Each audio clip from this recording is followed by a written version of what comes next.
Ang sabi dito, pwede pakisagot, saan mababasa na ang ibig sabihin ng sugo ay anghel? Anong talata? Sana may makapansin. So kaibigan, ito po yung talata, pakinggan niyo pong mabuti. Ang sabi dito sa nakatala sa Pahayag 22 talatang 16, akong si Jesus ang nagsugo sa aking anghel sa inyo upang magpatotoo sa mga bagay na ito para sa mga iglesia. Ako ang supling na mula sa lahi ni David at ang maningning na tala sa umaga.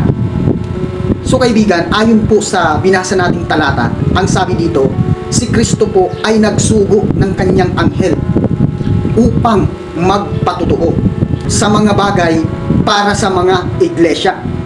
At dito naman kaibigan sa ikalawang talata na babasahin natin, sa Lucas 1 talatang 19, ang sabi dito, at pagsagot ng anghel ay sinabi sa kanya, ako'y si Gabriel na nananayo sa harapan ng Diyos at ako'y sinugo upang makipag-usap sa iyo at magdala sa iyo nitong mabubuting balita.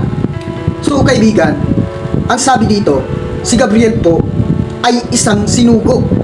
So kaibigan, sa binasa nating talata na si Gabriel ay isang anghel, then isa din po siyang mangangaral, isa rin po siyang tagahatid ng magandang balita. Ano po ba ang magandang balita? Ito po ay ang salita ng Diyos na nakasulat sa Biblia.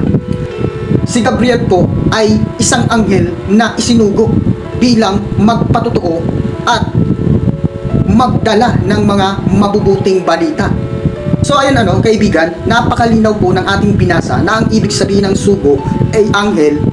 Ngunit kung pag-aaralan po natin, hindi po literal na anghel ang sinasabi po na katulad po ng nakagis na nating relihiyon na ang ibig sabihin ng anghel ay literal na may pakpak.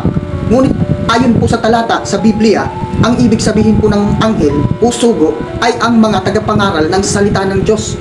Ang sugo po o anghel ay hindi po literal na may pakpak. Ibig sabihin po ng sugo o anghel ay ang mga tagapangaral ng mga magagandang balita. Yun po ang kasagutan po kaibigan. Napakalinaw po ng ating binasa sa Biblia.